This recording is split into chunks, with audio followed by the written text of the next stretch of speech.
أشرقت نفسي بنور من فؤادي حينما رددت يا رب العباد.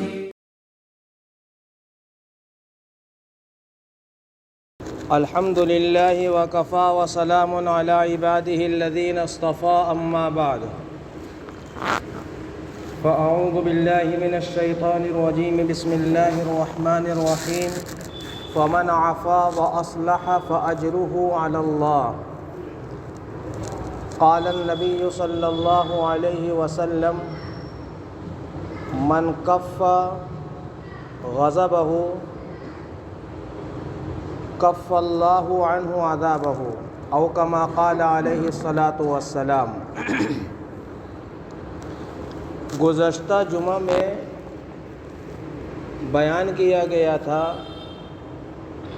کہ ایک انسان دوسرے انسان کو معاف کر دے، یہ اسلامی معاشرہ اور اسلامی شعار ہے اور اللہ تعالیٰ کو بے انتہا پسند ہے. اس سلسلے میں قرآن کریم کی کچھ آیتیں پیش کی گئی تھیں. آج جو ہے آپ کے سامنے حدیث پاک پیش کرتا ہوں.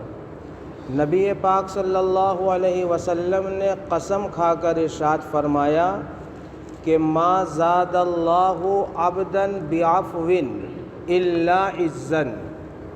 حدیث ہے جس کا مفہوم یہ ہے کہ جس بندے نے بھی اپنی زندگی میں کبھی کسی کو اگر معاف کیا ہے تو اس کی عزت میں کوئی کمی نہیں آئی ہے، اس کی عزت میں ہمیشہ اضافہ ہوا ہے. یہ اللہ کے رسول صلی اللہ علیہ وسلم قسم کھا کر فرما رہے ہیں کہ جو بھی کسی کو معاف کرے گا تو اس کی عزت میں ہمیشہ کیا ہوگا؟ اضافہ ہوگا. تو اگر کوئی شخص اپنی عزت میں اضافہ کرنا چاہتا ہے تو اس کو چاہیے کہ وہ لوگوں کو کیا کر دے؟ معاف کر دے. لیکن ہم یہ دیکھ رہے ہیں کہ لوگ یہ سمجھتے ہیں کہ اگر ہم نے معاف کر دیا تو میری عزت چلی جائے گی. اسی وجہ سے تھانہ، پولیس اسٹیشن، کچہری، ہائی کورٹ اور سپریم کورٹ یہ سب آباد ہیں، سب آباد ہیں. صرف اسی وجہ سے آباد ہیں کہ لوگوں نے ایک دوسرے کو معاف کرنا نہیں سیکھا. اگر لوگ معاف کرنا سیکھ جائیں تو میں سمجھتا ہوں کہ پوری دنیا کی عدالتوں پر انسانوں کا بہت بڑا احسان ہوگا. اور اگر سارے انسان اس کام کو نہیں کر سکتے تو میری درخواست ہے کہ سارے مسلمان اس کام کو کریں، وہی عدالتوں کا بوجھ کم کر دیں. اور اگر سب مسلمان نہیں کر سکتے تو کم سے کم وہ مسلمان کرے کہ جو دیندار ہیں اور نبی پاک صلی اللہ علیہ وسلم سے اللہ تعالیٰ سے کچھ نہ کچھ محبت رکھتے ہیں. آپ سمجھ لیجئے کہ شوہر اپنی بیوی کو معاف نہیں کر رہا ہے اور بیوی اپنے شوہر کو معاف نہیں کر رہی ہیں. دونوں ایک دوسرے کے خلاف مقدمہ لڑ رہے ہیں اور کئی سال سے لڑ رہے ہیں، صرف اس وجہ سے کہ اگر معاف کر دیں گے تو عزت چلی جائے گی، اگر معاف کر دیں گے تو عزت چلی جائے گی. اور یہ جو خیال ہے کہ معاف کرنے سے عزت جاتی ہے، یہ خیال باطل ہے، غلط ہے، بالکل عقل کے بھی خلاف ہے اور شریعت کے بھی خلاف ہے. کیونکہ ہمارے نبی حضرت رسول پاک صلی اللہ علیہ وسلم قسم کھا کر فرما رہے ہیں کہ معاف کرنے والے کی عزت نہیں جاتی بلکہ اس کی عزت میں کیا ہوتا ہے؟ اضافہ ہوتا ہے. اس لیے اللہ کا فضل و کرم اور اس کا احسان ہے کہ ہم نے ایک دوسرے کی معافی کرا کر کتنے جو ہے گھر بسوا دیے. یہ خدا کا کرم ہے. یہ عزت اس سے بڑھتی ہے. اور آپ یقین مانیے کہ نبی پاک صلی اللہ علیہ وسلم نے ارشاد فرمایا، دوسری حدیث ہے، 3 باتیں اس میں بھی بیان فرمائیں۔ تو اس میں ایک جملہ ہے عقبہ ابن عامر سے کہ واعف عمن ظلمک۔ دیکھیے آپ یہ کہہ سکتے تھے کہ اس کو معاف کرو جو تم کو معاف کرے، جو تم کو معاف کرے تم اس کو معاف کرو، یہ آپ نے نہیں فرمایا، بلکہ آپ نے یہ فرمایا کہ جو تم پر ظلم و ستم ڈھائے تم اسے معاف کرو، جو تم پر ظلم و ستم ڈھائے تم اس کو معاف کرو۔ حضرت نبی اکرم صلی اللہ علیہ وسلم نے اپنی زندگی میں بے شمار لوگوں کو معاف کیا ہے۔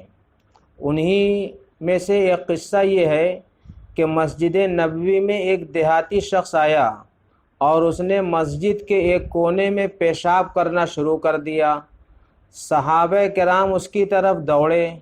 حضرت رسول پاک صلی اللہ علیہ وسلم نے تمام صحابہ کو روک دیا اور ان سے فرمایا کہ اسے پیشاب کرنے دو۔ جب وہ اعرابی یعنی دیہات کا رہنے والا پیشاب سے فارغ ہو گیا تو آپ صلی اللہ علیہ وسلم نے، ایک روایت میں ہے کہ لوگوں سے کہا پانی لے آؤ اور اس پر بہا دو، اور ایک روایت میں ہے کہ لوگوں سے کہا پانی لاؤ۔ جب پانی لے آئے صحابہ کرام تو آپ نے خود اپنے ہاتھ سے اس پیشاب والی جگہ پر پانی بہایا۔ یہ نبی اکرم صلی اللہ علیہ وسلم کی شان ہے۔ اور پھر اس اعرابی کو بلا کر سمجھایا کہ اللہ کا گھر پیشاب کرنے کی جگہ نہیں ہوتا، اور اس کو معاف کر دیا۔ یہ تھی ہمارے نبی کی شان۔ اسی طرح کا ایک دوسرا واقعہ ہے کہ نبی اکرم صلی اللہ علیہ وسلم جب جنگ بدر میں کامیاب ہو گئے تو اس میں کچھ لوگ دشمنوں میں سے قید کیے گئے اور کچھ قتل کیے گئے۔ تو جنہیں قید کیا گیا تھا ان میں عمیر کا بیٹا وہب بھی قید ہوا تھا، تو اس کو اپنے بیٹے کی یاد بہت زیادہ آ رہی تھی، اور صفوان کے خاندان اور رشتہ دار کے لوگ بھی قتل کیے گئے تھے۔ اور عمیر یہ بہت ہی چالاک اور شاطر قسم کا دشمن رسول اور دشمن خدا تھا۔ اس نے صفوان کے ساتھ حتیم میں بیٹھ کر یہ مشورہ کیا کہ آخر نبی اکرم صلی اللہ علیہ وسلم کا خاتمہ کس طریقے سے کیا جا سکتا ہے، اور اس نے کہا کہ میرے اوپر قرض کا بہت بوجھ ہے، اگر یہ بوجھ نہ ہوتا تو میں یہ کام کر لیتا۔ تو صفوان نے کہا کہ یہ کوئی بڑی بات نہیں ہے، میں تمہارا سب قرض بھی ادا کر دوں گا اور تمہارے بچوں کی کفالت بھی کر لوں گا۔ عمیر نے کہا تب تو بڑی اچھی بات ہے، میں حضرت محمد صلی اللہ علیہ وسلم کا خاتمہ کروں گا، بس ایک شرط ہے کہ میرے اور تمہارے درمیان جو بات ہو رہی ہے یہ ہمیشہ راز رہنا چاہیے، کسی کو خبر نہ ہو، کسی کو پتہ نہ چلے۔ اور میرے لیے یہ کام بہت آسان ہے کیونکہ میرا بیٹا حضرت محمد صلی اللہ علیہ وسلم کی قید میں ہے، ہم اس کے چھڑانے کے لیے ان سے گفتگو کریں گے اور جب موقع پائیں گے تو ان پر وار کر دیں گے۔ چنانچہ عمیر جو ہے مکہ مکرمہ سے مدینہ منورہ روانہ ہو گئے، اور نبی پاک صلی اللہ علیہ وسلم مسجد نبوی میں تشریف فرما تھے، ان کی طرف بڑی تیز قدم کے ساتھ جو ہے وہ بڑھ رہا تھا۔ حضرت عمر فاروق رضی اللہ تعالی عنہ کی نگاہ اس کے اوپر پڑی تو حضرت عمر فاروق رضی اللہ تعالی عنہ نے اس کے گلے میں دیکھا کہ تلوار لٹکی ہوئی ہے اور چمک رہی ہے، تو حضرت عمر فاروق نے اس کو پکڑا اور پکڑ کے نبی پاک صلی اللہ علیہ وسلم کی خدمت میں پیش کیا، اور ساتھ میں یہ بھی عرض کیا کہ یا رسول اللہ صلی اللہ علیہ وسلم یہ دشمن ہے آپ کا، تلوار لٹکائے آپ کی طرف بڑھ رہا ہے، اس کا ارادہ صحیح نہیں ہے۔ آپ صلی اللہ علیہ وسلم نے فرمایا کہ عمر اس کو چھوڑ دو، اور پھر اس کو اپنے قریب بیٹھایا، اور بیٹھانے کے بعد پوچھا کہ اے عمیر تم کس ارادے سے یہاں آئے ہو؟ تو عمیر نے آپ صلی اللہ علیہ وسلم سے جھوٹ بولا اور کہا کہ ہم تو صرف اس نیت سے آئے ہیں کہ میرا بیٹا آپ کی قید میں ہے، آپ بڑے احسان کرنے والے ہیں، اگر آپ میرے بیٹے کو رہا کر دیں تو آپ کی مہربانی ہوگی بہت۔ چنانچہ وہ یہ سب باتیں کر رہا تھا، آپ صلی اللہ علیہ وسلم کو حضرت جبریل علیہ السلام کے ذریعے اللہ رب العزت نے پہلے ہی باخبر کر دیا تھا۔ تو آپ نے پوچھا کہ اے عمیر تم صحیح بول رہے ہو؟ اس نے کہا ہاں بالکل صحیح بول رہا ہوں، میں اپنے بیٹے کی رہائی کے لیے آپ کی خدمت میں حاضر ہوا ہوں۔ حضرت عمر نے پہلے ہی لوگوں سے کہہ دیا تھا، صحابہ کرام سے، کہ اس پر نگاہ رکھنا، یہ کچھ بھی کر سکتا ہے۔ چنانچہ آپ صلی اللہ علیہ وسلم نے عمیر سے کہا کہ تم نے حتیم میں بیٹھ کر صفوان سے کیا کہا ہے؟ یہی تو کہا ہے کہ ہم بیٹے کی رہائی کے نام پر جائیں گے اور موقع پا کر میرا خاتمہ کر دو گے، یہ بات سچ ہے؟ تو اس کے جسم میں ایک کرنٹ لگا اور اس نے فوراً کہا کہ یہ خبر آپ کو صرف اور صرف اللہ تعالیٰ نے دیا ہے اور کوئی نہیں دے سکتا، کیونکہ یہ خبر میرے اور صفوان کے علاوہ کسی کو نہیں تھی دنیا میں، لہذا میں کلمہ پڑھتا ہوں، اشہد ان لا الہ الا اللہ و اشہد ان محمد رسول اللہ، اور اسی وقت وہ مسلمان ہو گیا۔ نبی پاک صلی اللہ علیہ وسلم نے اس کو پہلے بتا بھی دیا اور معاف بھی کر دیا۔ اس معاف کر دینے کی برکت سے وہ اسلام میں داخل ہو گیا، ورنہ کون ہے جو اپنے قاتل کو معاف کرے؟ لیکن ہمارے نبی حضرت رسول پاک صلی اللہ علیہ وسلم نے اپنے اس قاتل کو معاف کر دیا۔ ایسے ہی آپ کی معافی کا ایک اور بہت زبردست واقعہ ہے۔ فضالہ ایک شخص ہے جس نے کلمہ پڑھا اور جھوٹا کلمہ پڑھا، اس نیت سے پڑھا تھا اس نے کہ ہم کلمہ پڑھ کے مسلمان بن جائیں گے اور جب موقع پائیں گے تو نبی پاک صلی اللہ علیہ وسلم کا خاتمہ کر دیں گے، آپ کا سر قلم کر دیں گے۔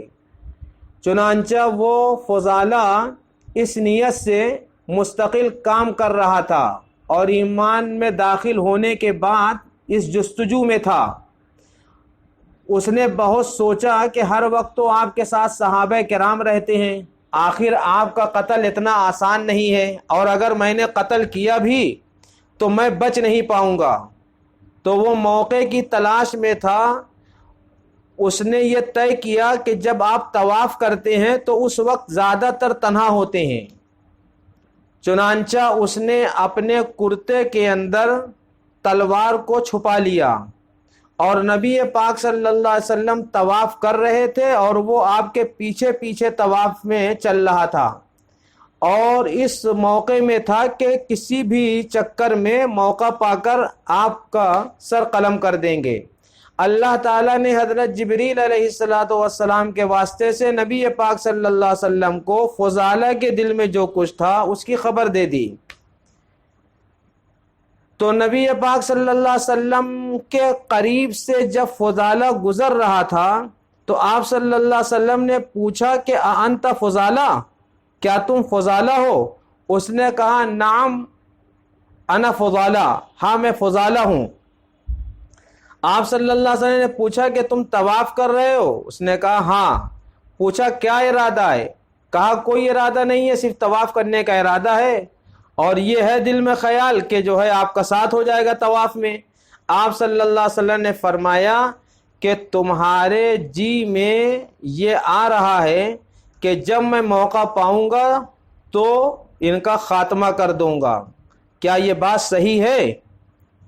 اس نے کہا کہ ہاں یہ بات صحیح ہے۔ آپ نے کہا کہ کیا تم نے تلوار چھپا رکھی ہے کرتے کے اندر؟ کہا کہ ہاں۔ پھر آپ صلی اللہ علیہ وسلم پر کروڑوں درود و سلام نازل ہو کہ آپ نے اس کو کوئی سزا نہ دی اور نہ اپنے صحابہ سے کچھ کہا، بلکہ آپ صلی اللہ علیہ وسلم نے اس کے سینے پہ ہاتھ رکھا اور ہاتھ رکھنے کے بعد کہا کہ فضالہ یہ ارادہ چھوڑ دو۔ حضرت فضالہ کہتے ہیں کہ روئے زمین پر نبی پاک صلی اللہ علیہ وسلم سے زیادہ مجھے کسی سے بغض نہیں تھا، لیکن جس وقت آپ نے میرے سینے پہ ہاتھ رکھا ہے اس وقت مجھے پوری کائنات میں نبی کریم صلی اللہ علیہ وسلم سے زیادہ کوئی محبوب نہیں تھا۔ حضرت فضالہ کہتے ہیں کہ نبی کریم صلی اللہ علیہ وسلم نے مجھے دعا دی، میرے سینے پہ ہاتھ رکھا اور مجھے معاف کیا۔ یہ نبی کی شان تھی۔ آپ چاہتے تو حضرت جبرائیل کی خبر کے بعد صحابہ کے حوالے کر دیتے، صحابہ اس کا سر تن سے جدا کر دیتے، لیکن نبی پاک صلی اللہ علیہ وسلم نے سر تن سے جدا کرنا کسی کو نہیں سکھایا، بلکہ آپ صلی اللہ علیہ وسلم نے معافی کا حکم دیا اور اس کو معاف کر دیا۔ حضرت فضالہ کہتے ہیں کہ مجھے آپ صلی اللہ علیہ وسلم سے اتنی محبت ہو گئی کہ جب میں حرم سے واپس جا رہا تھا تو میری پرانی محبوبہ مجھے پکار کے کہہ رہی تھی، کیا تم مجھے پہچان نہیں رہے ہو؟ تو حضرت فضالہ نے کہا کہ نہیں، میں سب کو بھول گیا ہوں، اب صرف میرے دل میں محمد صلی اللہ علیہ وسلم کی محبت ہے اور اللہ کی محبت ہے۔ تو معافی اتنا بڑا عمل ہے، لہذا ہم سب لوگوں کو اپنی زندگی میں اس چیز کو لانا چاہیے کہ ایک دوسرے کو معاف کریں۔ حضرت عمر ابن الخطاب تلوار لے کر نکلے تھے، پورے مکہ میں چرچا تھا کہ آج محمد صلی اللہ علیہ وسلم کا قتل ہو جائے گا، لیکن جب دروازے پر حاضر ہوتے ہیں تو آپ صلی اللہ علیہ وسلم فرماتے ہیں کہ اگر وہ اسلام میں داخل ہونے کے لیے آئے ہیں تو ان کے لیے معافی ہے، معاف کر دیا، اور آج تک ان کے بغل میں آرام کر رہے ہیں۔ جب درود و سلام پڑھنے ہم وہاں جاتے ہیں تو ان پر بھی پڑھتے ہیں جن کو میرے نبی نے معاف کیا۔ سراقہ ابن جوشم یہ دشمن رسول تھا، مکہ والوں نے اعلان کیا تھا جو نبی کو پکڑ کے لائے گا محمد صلی اللہ علیہ وسلم کو، اس کو 100 اونٹ انعام ملے گا۔ اس لالچ میں حضرت ابو بکر صدیق اور حضرت رسول پاک صلی اللہ علیہ وسلم کے قریب تک جو ہے سراقہ پہنچ گیا۔ آپ صلی اللہ علیہ وسلم نے بد دعا کی تو اس کا گھوڑا زمین میں دھسنے لگا، اس نے معافی مانگا، آپ نے معاف کر دیا۔ پھر اس کی نیت خراب ہوئی، پھر اس نے جو ہے دوبارہ چاہا کہ آپ کو پکڑ لیں، گرفتار کر لیں اور مکہ والوں کے حوالے کر دے تاکہ 100 اونٹ مل جائے۔ پھر آپ نے بد دعا کی تو اس کا گھوڑا دھسنے لگا، پھر اس نے معافی مانگی۔ پھر تیسری بار اس کی نیت خراب ہو گئی، پھر اس نے معافی مانگا، آپ نے معاف کر دیا۔ اور پھر سراقہ سے کہا جاؤ سراقہ، میں نے تمہیں معاف بھی کر دیا اور تم کو یہ خوشخبری دے رہے ہیں جب ملک فارس فتح ہوگا تو وہاں پہ سونے کا کنگن جو حضرت عمر ابن الخطاب کے دربار میں آئے گا، بیت المال میں آئے گا، وہ سونے کا کنگن تم کو ہدیہ کیا جائے گا۔ معاف بھی کر دیا اور خوشخبری بھی سنا دی۔ ایک یہودی اس نے 80 درہم آپ کو قرضہ دیا یا کچھ کھجوریں قرضہ دیں، اور 3 دن پہلے، وعدے سے 3 دن پہلے، جیسے 30 تاریخ کو آپ نے بلایا تو وہ 27 تاریخ کو پہنچ گیا اور کہنے لگا اے محمد میرا قرضہ واپس کرو، اور تم اور تمہارا سارا خاندان بے ایمان ہے۔ اس نے یہ کہا۔ حضرت عمر تاب نہیں لا سکے، اپنی تلوار نکال لی، ایسے چمکانے لگے اور کہنے لگے اے یہودی تیرا سر میں قلم کر دوں گا۔ آپ صلی اللہ علیہ وسلم نے کہا نہیں، رک جاؤ۔ اس نے آپ کے گریبان کو پکڑ کے آپ کو گھسیٹا، روایات میں ہے۔ آپ صلی اللہ علیہ وسلم نے حضرت عمر سے کہا کہ اس کا جتنا قرضہ ہے وہ ادا کر دو اور اس کو معاف کر دو، اور تم کو اس کے ساتھ کوئی سختی نہیں کرنا چاہیے تھا، بلکہ مجھ سے کہنا چاہیے تھا کہ اے نبی آپ اس کا قرضہ ادا کر دیجئے۔ آپ صلی اللہ علیہ وسلم نے معاف کر دیا، آپ کے خاندان کو برا بھلا کہا، آپ کو گھسیٹا، بے شمار لوگوں کو آپ نے معاف کیا۔ صحابہ کی عادت تھی معاف کرنا، اولیاء اور اتقیاء کا یہ مرتبہ ہے کہ وہ لوگوں کو معاف کرتے ہیں۔ معافی خدا کو بہت پسند ہے۔ ایک حدیث ہے جس کے شروع میں آپ صلی اللہ علیہ وسلم روئے اور آخر میں ہنسے حدیث کے۔ وہ حدیث یہ ہے کہ نبی پاک صلی اللہ علیہ وسلم خود ارشاد فرماتے ہیں کہ 2 آدمی اللہ کی بارگاہ میں قیامت کے دن حاضر ہوں گے، ان میں سے ایک کہے گا کہ یا رب العالمین اس نے مجھ پر ظلم کیا ہے، آپ مجھ کو ظلم کا بدلہ دلوا دیجئے۔ تو اللہ تعالیٰ اس سے کہیں گے تمہارے پاس جتنی نیکیاں ہیں اس کو دے دو، ظالم سے کہیں گے تو وہ ظالم کہے گا لیس عندی شیء من الحسنات، میرے پاس تو نیکی ایک بھی نہیں ہے، میں کیا کروں؟ تو اللہ تعالیٰ پوچھیں گے اس بندے سے جو ظلم کا بدلہ مانگ رہا ہے کہ اس کے پاس کوئی نیکی نہیں ہے، اب بتاؤ کیا کریں؟ تو وہ کہے گا کہ میرے گناہ اس کے اوپر لاد دیجئے آپ۔ تو نبی پاک صلی اللہ علیہ وسلم نے جب یہ جملہ سنا حدیث کا جو فرما رہے تھے تو صحابہ بیان کرتے ہیں کہ رونے لگے آپ، یعنی اس وقت ایک ایک نیکی کے لیے لوگ ترس رہے ہوں گے، اس وقت ایک آدمی یہ کہہ رہا ہے کہ میری برائیاں اس کے اوپر لاد دیجئے۔ جب آدمی نیکیوں کے لیے ترس رہا ہوگا تو آپ کی آنکھوں سے آنسو جاری ہو گئے، ففاضت عیناہ۔ اس کے بعد اللہ تعالیٰ نے فرمایا اس سے جو اپنے ظلم کا بدلہ مانگ رہا تھا کہ ذرا اپنا سر اٹھاؤ، ارفع راسک وانظر الی الجنان، کہ اپنا سر اٹھاؤ اور اس جنت کی طرف دیکھو۔ تو اس نے اپنا سر اٹھایا اور جنت کی طرف دیکھا، بڑی خوبصورت جنت تھی اور ایک سے ایک چیز وہاں پہ نظر آ رہی تھی۔ تو اس نے پوچھا یا رب العالمین، یہ جنت کا حصہ جو آپ نے مجھے دکھایا ہے یہ کس نبی، کس ولی، کس شہید، کس صدیق کا ہے؟ اللہ تعالیٰ نے فرمایا یہ کسی کا نہیں ہے، جو اس کی قیمت ادا کرے اس کا ہے۔ تو اس نے پوچھا کہ اس کی قیمت کیا ہے؟ اللہ تعالیٰ نے فرمایا نہیں، اس نے یہ کہا کہ اس کی قیمت تو کوئی دے ہی نہیں سکتا۔ اللہ تعالیٰ نے فرمایا اس کی قیمت تمہارے پاس ہے۔ اس نے پوچھا کہ اس کی قیمت کیا ہے جو میرے پاس ہے؟ اللہ تعالیٰ نے فرمایا کہ تم اپنے اس ظالم بھائی کو معاف کر دو، یہی اس کی قیمت ہے۔ تو اس نے کہا یا رب العالمین قد عفوت عنہ، کہ میں نے اس کو معاف کر دیا۔ تو اللہ تعالیٰ نے فرمایا کہ جاؤ اس کا ہاتھ پکڑو اور تم دونوں جنت میں داخل ہو جاؤ۔ تم معاف کرنے کی وجہ سے اور اس کی معافی ہو گئی تو اس کے پاس اب کوئی گناہ نہیں رہے، تو دونوں جنت میں داخل ہو جاؤ۔ صحابہ فرماتے ہیں کہ پھر نبی پاک صلی اللہ علیہ وسلم اخیر میں ہنسے، فضحک رسول اللہ صلی اللہ علیہ وسلم۔ تو جو لوگوں کو معاف کر دیتا ہے وہ اتنی قیمتی جنت پاتا ہے، بعفوی کا آخی کا، یعنی جنت کی قیمت یہی ہے کہ اپنے بھائی کو کیا کر دے انسان؟ معاف کر دے۔ یہ معافی کا لفظ انسان کی زبان سے نہیں نکلتا، ورنہ یہ جو جملہ ہے نا مجھے معاف کر دو، یہ جو جملہ ہے یہ لوہے کو موم بنا دیتا ہے اور دہکتی ہوئی شعلہ آگ کو ٹھنڈا کر دیتا ہے۔ یہ جملہ کسی کی ماں بہت غصے میں ہو، والد زمانے سے غصے میں ہو، ہفتوں سے غصے میں ہو، لیکن بیٹا جا کر اگر یہ کہہ دے اماں مجھے معاف کر دیجئے، ماں پانی پانی ہو جاتی ہے، گلے سے لگا لیتی ہے، باپ پانی پانی ہو جاتا ہے، گلے سے لگا لیتا ہے۔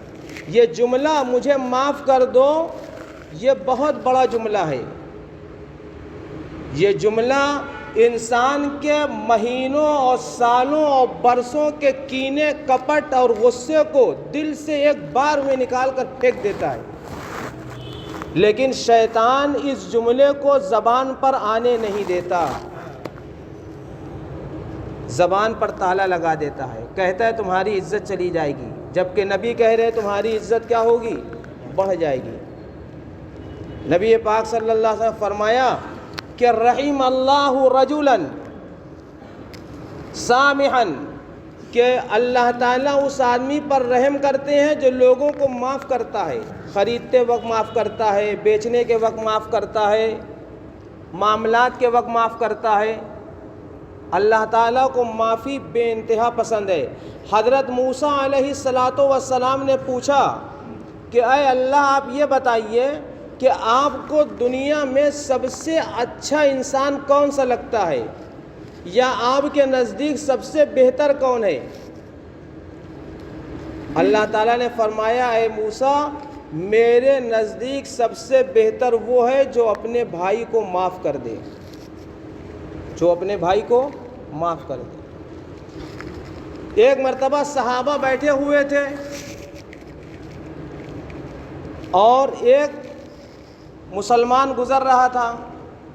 نبی پاک صلی اللہ علیہ وسلم نے فرمایا کہ یہ جنتی ہے، یہ شخص جنتی ہے، اگر کسی کو جنتی دیکھنا ہے تو اس کو دیکھ لو. چنانچہ جو ہے سب لوگوں نے یقین کر لیا نبی کی بات پر، لیکن اس کا جو ظاہر تھا وہ یہ تھا کہ وہ صرف روزہ رکھتا تھا اور نماز پڑھتا تھا، کوئی بہت بڑا متقی اور پرہیزگار نہیں معلوم ہوتا تھا. تو ایک صحابی اس کو آزمانے کے لیے کہ نبی پاک صلی اللہ علیہ وسلم نے کس عمل کی وجہ سے اس کو جنتی کہا ہے، کیونکہ مسجد میں آ کر نماز تو سب پڑھ رہے ہیں، آپ لوگ بھی نماز پڑھ رہے ہیں سب، اگر اس میں سے کسی کو چن کر کہا جائے کہ یہ جنتی ہے تو سب کو فکر ہو جائے گی نا کہ آخر کیوں کہا گیا اس کو. تو آپ لوگ تو یہ کہیں گے اس نے 1 لاکھ دیا ہوگا امام صاحب کو. تو بہرحال نبی پاک صلی اللہ علیہ وسلم نے اس کو جنتی بتا دیا. اب جو ہے ایک صحابی اس کی جستجو میں لگ گیا، 3 رات اس کے ہاں قیام کیا تو دیکھا کہ وہ 5 نماز پڑھتا ہے، کوئی روزہ بھی اسپیشل نہیں رکھتا ہے اور تہجد بھی نہیں پڑھتا ہے. اور کہنے لگے تیسرے دن جب جانے لگے کہ میں اس وجہ سے تمہارے گھر میں آیا تھا اور ٹھہرا تھا کہ میں دیکھوں کہ دن میں تو سب کچھ دکھائی دیتا ہے تم جو کرتے ہو، رات میں کون سا ایسا عمل کرتے ہو جس کی وجہ سے نبی پاک صلی اللہ علیہ وسلم نے تم کو فرمایا کہ تم جنتی ہو. تو اس نے کہا کچھ دیکھا؟ کہا نہیں دیکھا. کہا کہ میں رات میں روزانہ سونے سے پہلے اللہ تعالیٰ سے یہ کہتا ہوں کہ میں نے سب کو معاف کر دیا اور میرا دل لوگوں کے کینے کپٹ سے بالکل پاک ہے، سب کو میں معاف کر کے سوتا ہوں روزانہ رات میں. تو اس نے کہا کہ اس وجہ سے نبی پاک صلی اللہ علیہ وسلم نے فرمایا کہ تم کیا ہو؟ جنتی ہو. تو لوگوں کو معاف کرنے والا جنتی ہے اور لوگوں سے بدلہ لینے والا ہمتی نہیں ہے. اپنے مسلمان بھائی کو معاف کرنا سیکھیے. ہم تو کہتے ہیں کہ پوری دنیا میں اگر نبی پاک صلی اللہ علیہ وسلم کی اور اللہ تعالیٰ کی اسی ہی بات کو لوگ مان لیں تو دنیا سے ساری لڑائی ختم ہو جائے. روس یوکرین کو معاف کر دے تو یوکرین اور روس کی لڑائی ختم ہو جائے. جتنی بھی سرحدوں پہ لڑائی ہو رہی ہے، ایک سرحد والا دوسرے سرحد والے کو معاف کر دے اگر. تو بہرحال خلاصہ یہ ہے کہ معافی کو رواج دینا چاہیے. یہ اسلامی شعار ہے، یہ اللہ کی عادت ہے، نبی کا پسندیدہ عمل ہے، صحابہ کی عادت شریفہ ہے اور سب لوگ اس کو رواج دیں. اور اگر اس کو رواج دیں گے تو انشاءاللہ ہمارے سماج و معاشرے میں ایک جو ہے اچھا پیغام جائے گا. یہ جو ہے لڑائیاں جو ہوتی ہیں ملکوں کے اندر، یہ سب ایک دوسرے کو معاف نہ کرنے کی وجہ سے ہوتی ہے. اللہ تعالی ہمیں اور آپ سب کو معاف فرمائے. وآخر دعوانا الحمدللہ رب العالمین.